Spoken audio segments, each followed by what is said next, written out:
Hello guys, welcome back. So guys, इस video में हम लोग डिस्कस करने वाले हैं नेस्टेड लिस्ट के बारे में। आप देख पा रहे होंगे यहाँ पे चैप्टर 1 एंड चैप्टर 2। तो chapter 1 and chapter 2 basically order list है, और चैप्टर 1 के अंदर section 1 and section 2 basically unordered list है। इसी तरह से चैप्टर 2 के अंदर हमारे पास जो सेक्शन 1 और सेक्शन 2 है वो एक ऑर्डर लिस्ट है। सो मैं आज यहाँ पे लिस्ट के अंदर लिस्ट को यूज करना है। ओके, तो सबसे पहले हम लोग डिस्कस करते हैं चैप्टर 1 और चैप्टर 2 के बारे में। ये दोनों ऑर्डर लिस्ट है। हम जाते हैं अपने HTML फाइल के अंदर, बॉडी सेक्शन के अंदर मैं ओपन करता हूँ OL टैग, क्योंकि मुझे ऑर्डर लिस्ट चाहिए, एंड OL टैग को क्लोज कर देते हैं। इस OL के अंदर मैं li यूज करता हूँ, li tag open, li tag close. पहले li में मैं मेंशन कर देता हूँ सो चैप्टर 1। इस तरह से यहाँ पे कॉपी कर लेते हैं इस li को और पेस्ट करने के बाद यहाँ पे मेंशन कर देते हैं चैप्टर 2। ओके, सेव करते हैं। लेकिन उससे पहले मैं यहाँ पे टाइप मेंशन कर देता हूँ। डिफॉल्ट वैसे भी 1 आता, बट मैं यहाँ पे टाइप मेंशन कर देता हूँ। सेव करते हैं। वैसे ब्राउजर को रिफ्रेश करेंगे तो यहाँ पे हमारे पास चैप्टर 1 एंड चैप्टर 2 जो कि ऑर्डर लिस्ट के फॉर्मेट में शो कर गया होगा। तो यहाँ पे 1 और 2 डिस्प्ले कर रहा है।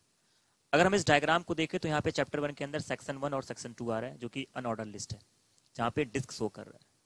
सो मैं पहले मूव करता हूँ चैप्टर 1 के अंदर, और चैप्टर 1 में मैं अनऑर्डर लिस्ट यूज करता हूँ यूएल टैग के साथ। तो चैप्टर 1 में मूव करते हैं, और मैं इस li के अंदर यूज करता हूँ अनऑर्डर लिस्ट के लिए UL tag open end UL tag close. साथ में यहाँ पे मैं टाइप मेंशन कर देता हूँ, टाइप डिस्क, क्योंकि सेक्शन 1 एंड सेक्शन 2 डिस्क में शो कर रहा है। ओके, अब लिस्ट आइटम के लिए li टैग मैं ओपन करता हूँ, यहाँ पे li को और क्लोज करता हूँ। उसके अंदर मैं लिख देता हूँ सेक्शन 1, कॉपी करते हैं, और अगले लिस्ट आइटम के लिए मैं लिख देता हूँ सेक्शन 2। ओके, सेव कर लेते हैं। जैसे मैं ब्राउजर को रिफ्रेश करूंगा तो आप देखोगे यहाँ पे फाइनली चैप्टर 1 के अंदर सेक्शन 1 और सेक्शन 2 रेडी हो गया है, और जो कि ये अनऑर्डर लिस्ट है। अब अगर इस डायग्राम को देखें तो आप देखोगे इस चैप्टर 2 में हमारे पास सेक्शन 1 और सेक्शन 2 प्रिंट कर रहा है, जो कि एक ऑर्डर लिस्ट है, और वहाँ पे स्मॉल a और स्मॉल b आ रहा है। ओके, मैं मूव करता हूँ चैप्टर 2 पे, और चैप्टर 2 के li में मैं ओपन करता हूँ फिर से OL टैग, क्योंकि मुझे ऑर्डर लिस्ट चाहिए। OL टैग को मैं ओपन करता हूँ और OL टैग को क्लोज कर देता हूँ। साथ में यहाँ पे मैं टाइप मेंशन कर देता हूँ स्मॉल a, ताकि हमारा जो सेक्शन 1 और सेक्शन 2 प्रिंट हो उसमें स्मॉल a है। इसको मैं कॉपी करता हूँ, सेक्शन 1 एंड सेक्शन 2 को। कॉपी करने के बाद इसी OL में मैं पेस्ट कर देता हूँ।